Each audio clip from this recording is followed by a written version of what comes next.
4 years ago was the release of a new competitive battle royale known as Apex Legends. In that time span, we've had the luxury of watching many pro players go from small-time gamers to some of the biggest names in all of esports. And in that time, there has been no shortage of electrifying moments within that esport. Closes out, here comes the push, the call is made, it's elevate, massive enhanced sleep goes down, Nellis, Bin has to go huge, nice shot's gonna be put in, a 1v1, oh my god, Bin, he's connecting, but it's not enough, the elevate is gonna do it, elevate wins, elevate wins! Are you kidding me, elevate, they needed that this team was in last place? As well as crazy storylines to follow along. People have to think he's cheating, right, with how good his aim is. Let's hop on board with a human aimbot with an accent. Yeah! Fucking 50 spray on, give you on red armor. He's definitely gonna find the same thing here. 250. Back-to-back championships. My goodness, I mean, Jen Burton with the hard carry there. God, they're so good, huh? And Jen Burton, human aimbot, definitely cheating, for sure cheating. What is the difference between your average player and one of these people? His house goes down from the heavens!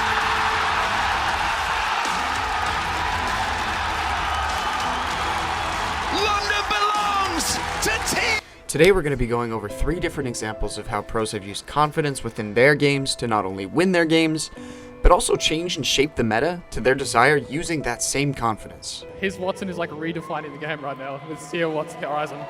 He is crazy. Jen Burton is known today as one of Apex's human aimbots. Oh my god!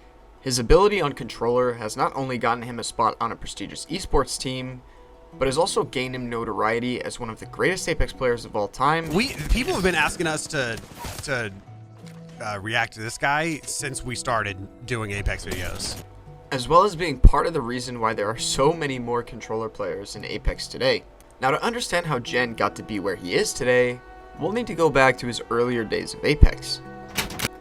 Jen Burton is an Australian Apex player who started playing video games as a young kid. Playing games with his father, that is, until he started beating him consistently, in which case his father gave up trying to beat him and would play other games on his own time. They started kicking my ass. And then after that I said no competition anymore, I just play on my own time.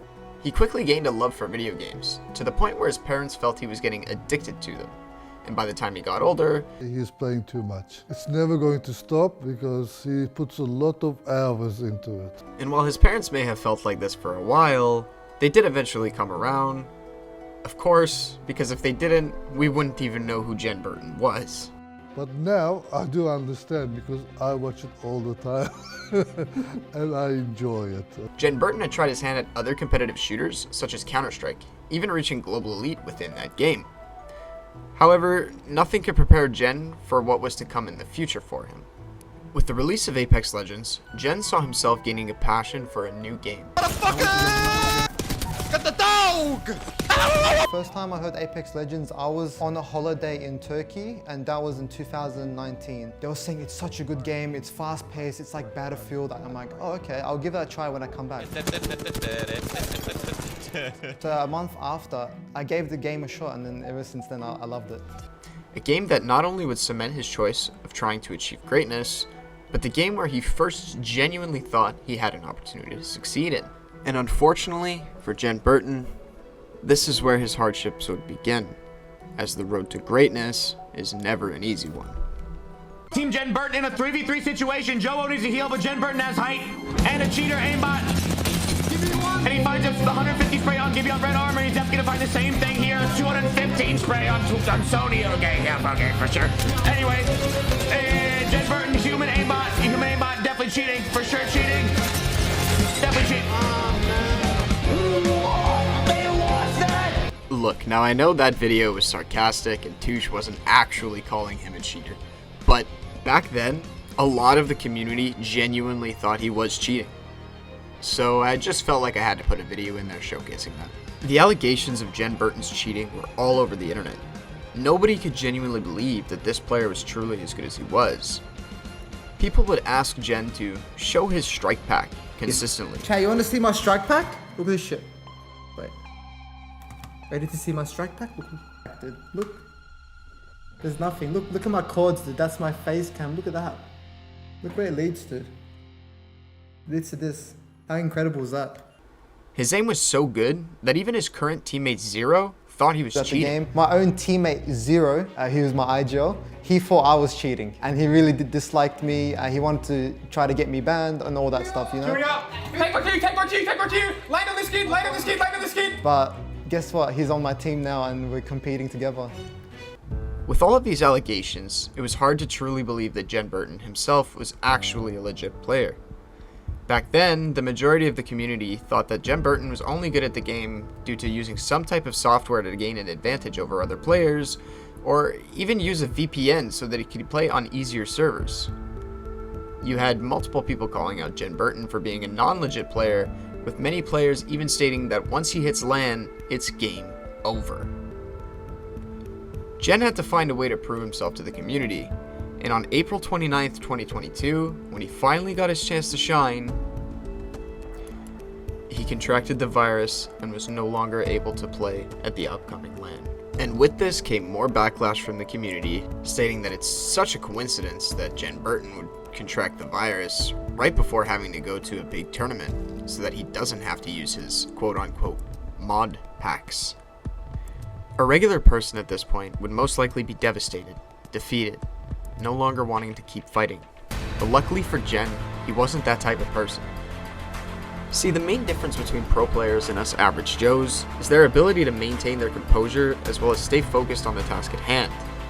Now luckily for Jen Burton, the LAN he missed out on wouldn't be the last in the next coming months, as from July 7th to 10th, 2022 was his next big break. Give hold of them. I'm chilling, chill. They're going left. Come to us, Jen.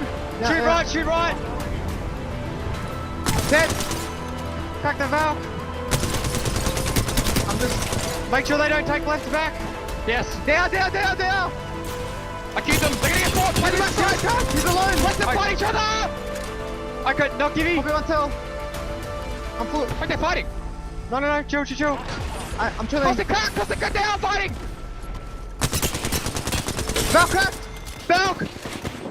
One more. Wait, bubble. On me. DarkZero is going to be your champions of the Apex Legends Global Series. Back to back, the Aussies remain on top of the world.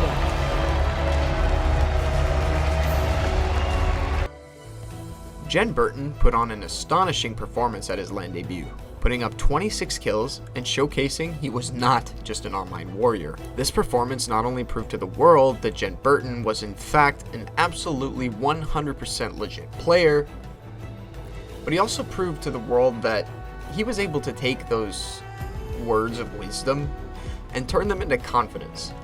I mean, after all, when you're not so sure of yourself and the world starts to tell you that you're a cheater on a day-to-day basis, it's much easier to gain confidence in yourself to show the world what you can do. But with this confidence, Jen has not only won a major championship, but he's also proved without a doubt that DarkZero was the best team in the world. Or was it? Right. How tough is this lobby? How hard is it? Because there is so many great teams from all over the world here. Was this tougher than before? I think it was definitely a lot harder than Sweden. Like, we struggled very hard today. And, we didn't get most points. Furia was best performing team of the day for sure. His Watson is redefining the game right now with Seer Watson Horizon. He is crazy. Now I know what the title says. This video was meant to be for people who have won ALGS, but I don't think anybody can deny that Furia's performance in ALGS during July of 2022 was anything short of spectacular. Right there, maybe. You guys got it. You're bad. Good shit. We're gonna win this game. Oh my god, dude. I got ghosting. I was cracking, we got kill ghosting.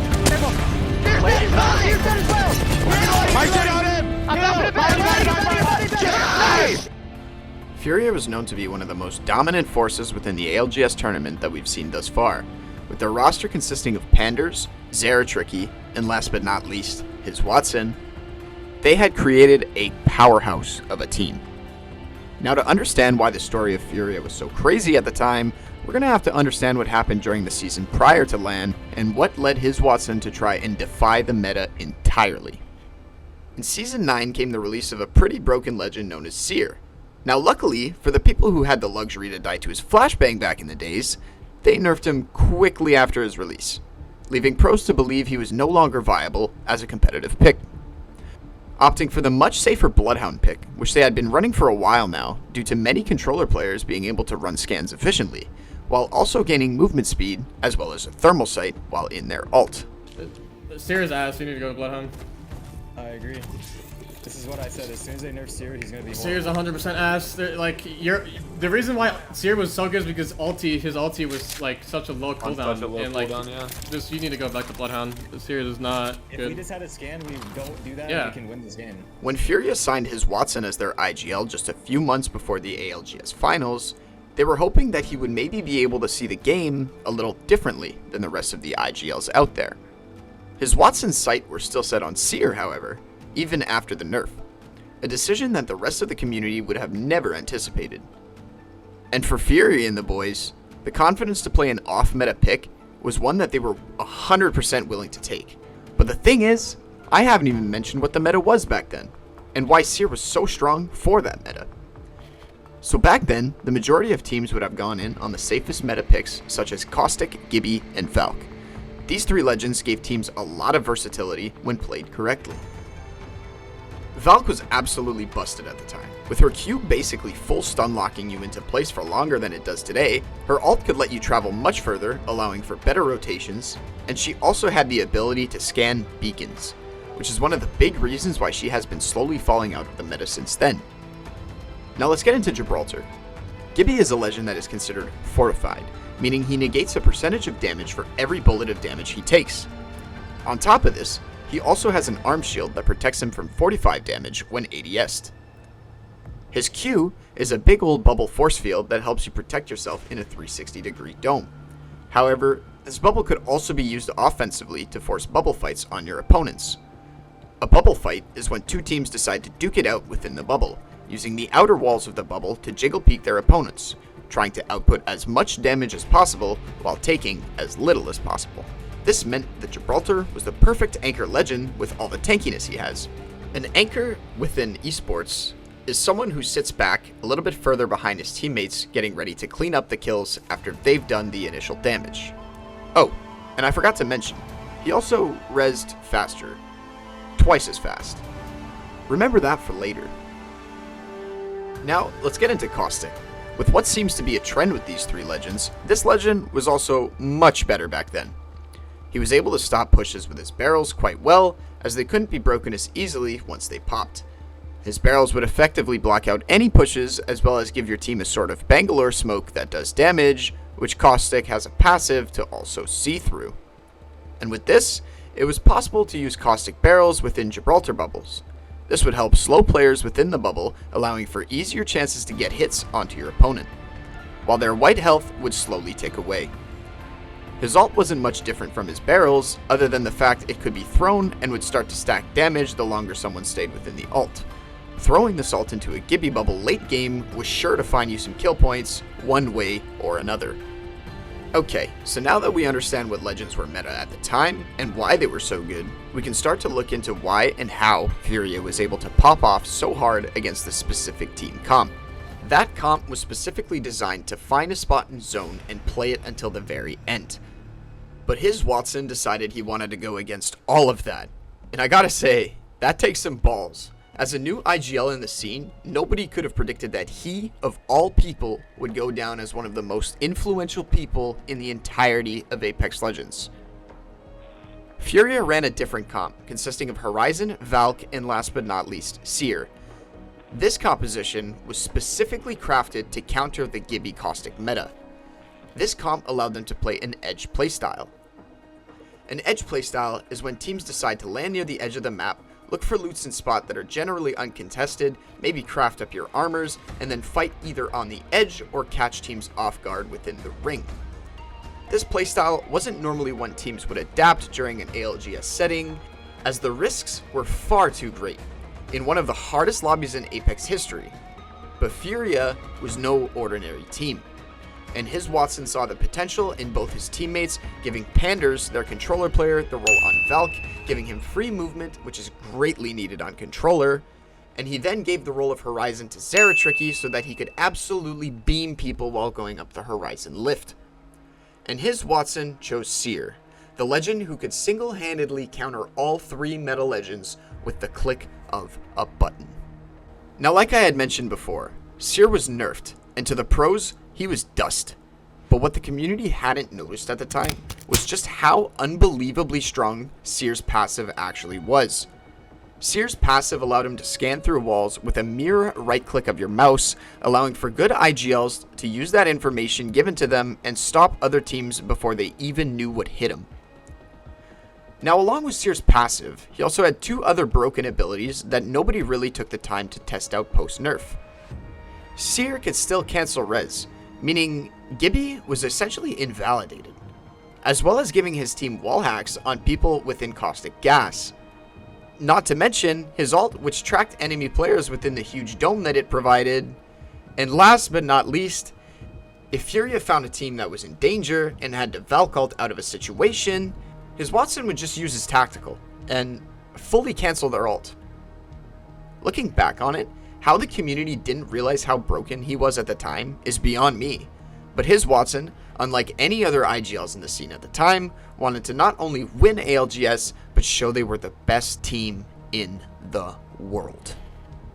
I think Liquid above them as well. This actually might work out for Furia. Big one clip there. Pennon a lot of damage right there. Needs to heal. Big pump right there. It's actually working out for Furia. And now they know they're healing. A big spray coming to the flatline. They get a knock on the Valkyrie. They just double pump. They double pump Nocturnal. Team Liquid 360 coming in. Watson's feeling good. Watson's feeling good. We love to see it.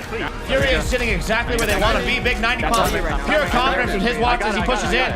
What a dickhead with a 360 48 pump to crack the gimme and finish him off.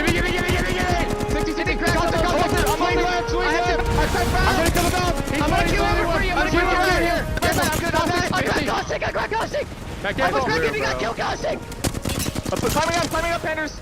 I'm dead. Give your shield. Nice try. Gibby's low. Gibby left. Behind you. You got this. You got it, bro. You got this. It's just you. You got it. You win it. Go. Really better. Furia managed to be the team that led the tournament in kills that weekend, with Panders at 34, Zeratricky at 40, and his Wattson at 44, for a combined 118 kills. Meaning, if there was no match point format, Furia would have reached the 50-point mark not only once, but twice. They dominated their first 3 games, leaving them as the first team to reach match point. Despite all of this, and their dominant performance during this particular ALGS, Furia was not able to close out match point, and ended up 2nd place. Many teams were able to spot Furia's players due to their skins, legends, as well as body language, and would hunt them down to make sure they could not win.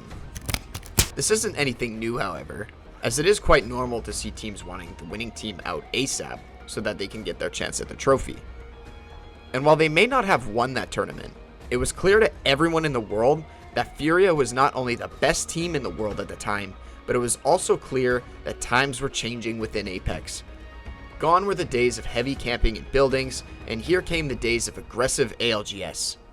Would the meta shift in favor of Furia? Would the meta stray towards something to counter Furia?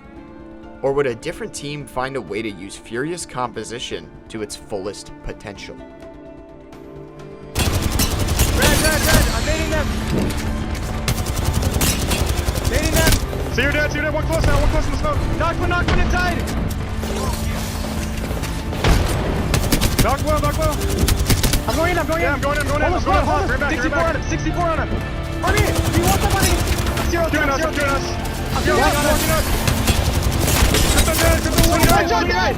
Go, I got him. Let's go. TSM. One of the most popular names in all of Apex Legends since the very beginning of its lifespan. With the team amassing 6 first-place finishes during tournaments prior to 2023, it is no wonder why this team is loved so much by the masses. TSM currently consists of TSM Reps, one of the most versatile players in the entirety of the esport. This guy can do it all, from anchoring with Gibby to being a second shot caller while playing scans, giving off extremely important info for his IGL to make the final call. TSM Verhulst, one of if not the best controller players in the entire world. When he's playing at his best, there's no counting him out. And last but not least, the CEO himself. Imperial Hal is known as one of the world's best IGLs, leading his team to multiple first place finishes over the course of TSM's lifespan. His shot calling is near perfect in heated situations, even if he may get a little heated himself.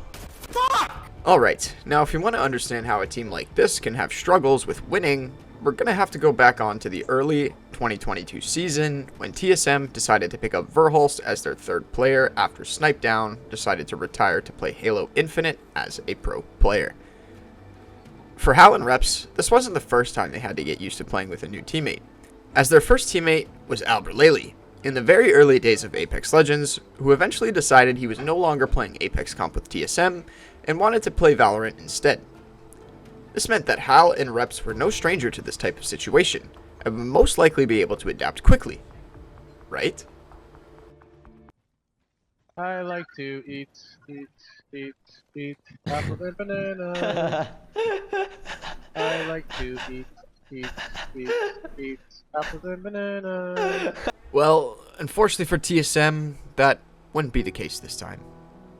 Hal, Reps, and Verhulst didn't quite click the same way their old teammates did, so it took a little bit more time for them to get comfortable playing with each other. During Pro League leading up to ALGS 2022 Championship, TSM finished 6th place, and prior to this moment, TSM had never placed anywhere below top 5 in a tournament setting before. Luckily for TSM, however, the ALGS 2022 Championship was still 2 months away, which meant the team had some time to figure out their kinks before the tournament. Like I said before, TSM is the biggest name in all of Apex, so their fans were hoping to see something big during the championship in July of 2022. It seemed as though in this tournament, TSM just couldn't find their stride, leaving them in 7th place at the end of the tournament. Now, they did end up being in the final circle where DZ won the tournament, so if that game went a little differently, who knows what could have happened, given they did achieve match point. However, this was the first time in Apex history where the community genuinely had doubts about TSM as a whole.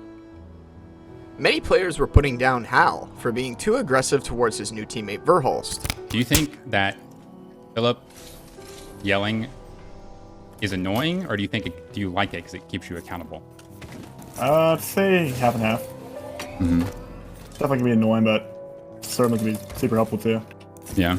What if you could just delete that? Oh yeah, for sure.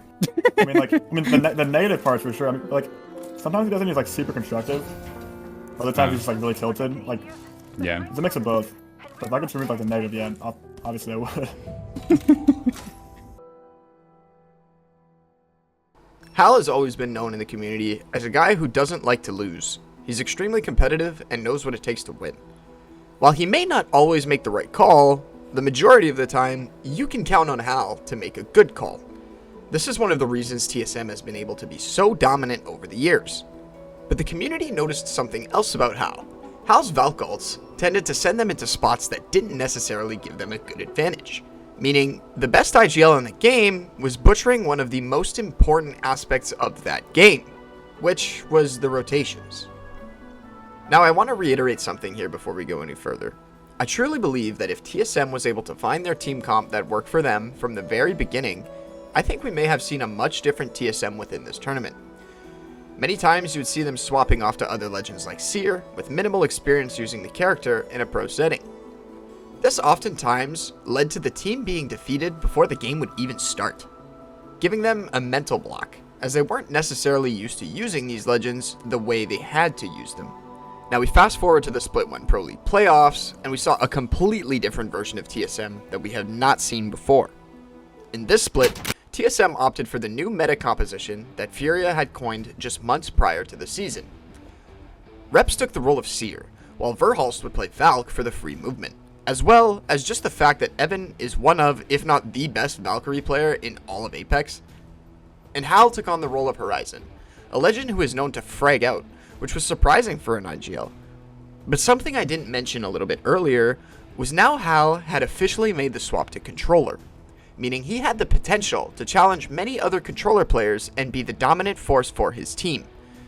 An IGL as a fragger is not something we see very often, as IGLs tend to take on the role of recon so that they can find rotations easier. But like I said before, Reps is an amazing second shot caller, so giving the role of Seer to Reps just made a lot of sense at the time. With Hal on controller, Seer would have been a waste, as someone like Reps, who is mouse and keyboard, can look around much faster than someone with a controller. Now with all that being said, TSM was still one piece of the puzzle away from truly regaining the confidence that they used to have. They needed someone who could take on the role that Hal couldn't. For one, we all know that Hal gets a little heated sometimes. This can rub off on his other players' mentals and can sometimes ruin whatever's left of someone's games for the rest of that day. Also, TSM struggled with contesting off drop, not always looking at the bigger picture when it came to their POI. Then, they found Raven. Why did you get a coach? Said this before, but basically I felt like I was in a position that I had too much on my plate regarding like the strategy of the game. Like when it comes to basically outside the game, like the strategy out of the game, like where to land, like if we do contest somebody, how do we contest somebody? Like the early, like I just felt like there was too much. I couldn't handle everything, like having the IGL, having to like try to frag also, and then also worry about like I don't know. There was just too much on my plate, and I felt like I needed somebody to help me with that. So I was looking for someone to fulfill that. Oh yeah, my mental was definitely on edge for sure for a while. I think like Raven's pickup is like it's as like influential as me picking up like Mac and Jordan at the beginning of the game. That's how I value Raven. On August 16th of 2022, TSM decided to sign one of the most crucial parts to TSM's victory in TSM Raven.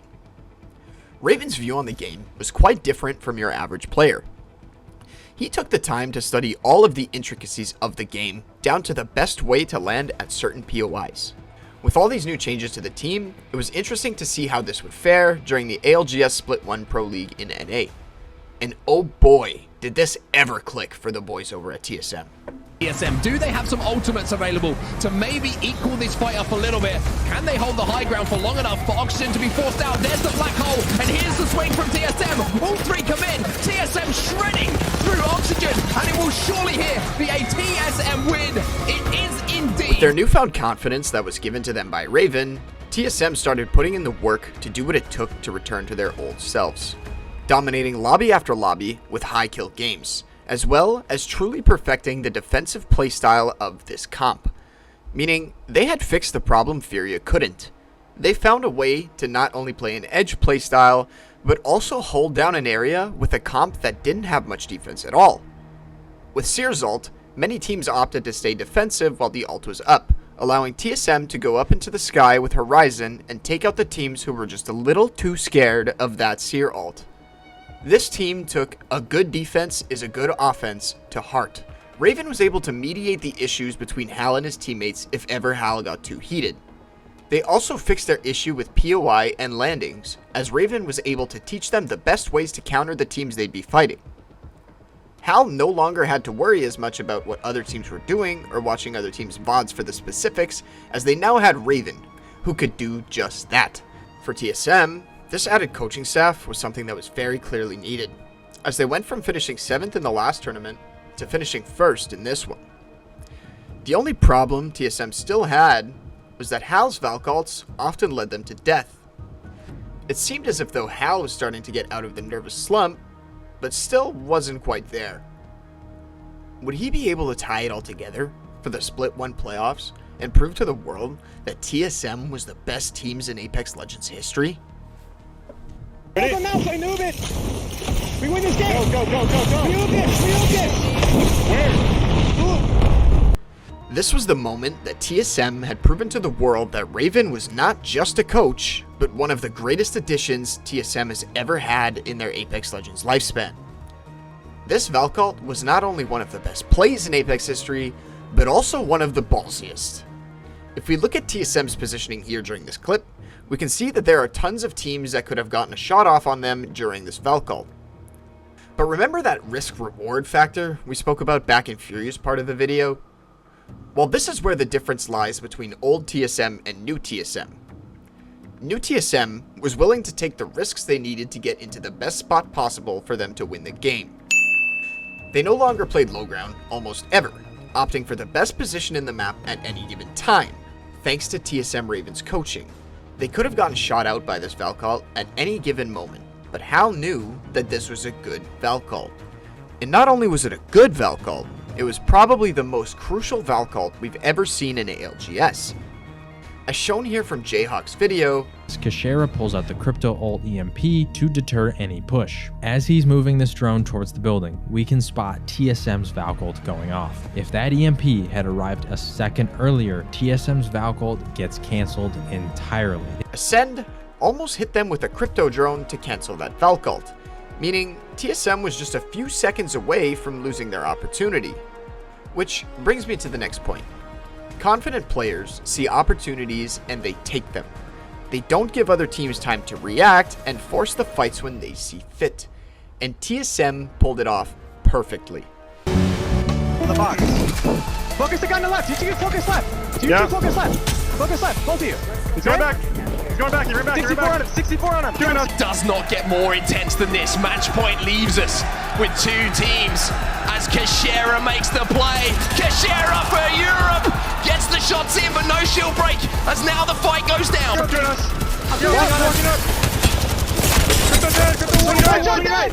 Go, I got him. Let's go. So important that you get the damage here, and it's done. TSM up in the skies. House goes down from the heavens.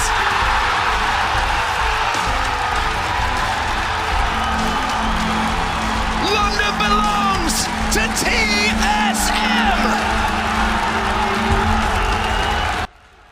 TSM ended up winning the playoffs and cemented themselves as the best team in Apex history. I'd like to thank you all for watching.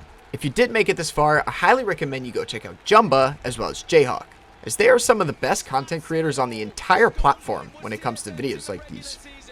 They have some more in-depth analyses of how these tournaments went down, so if that's what you're into, go check them out. You won't regret it.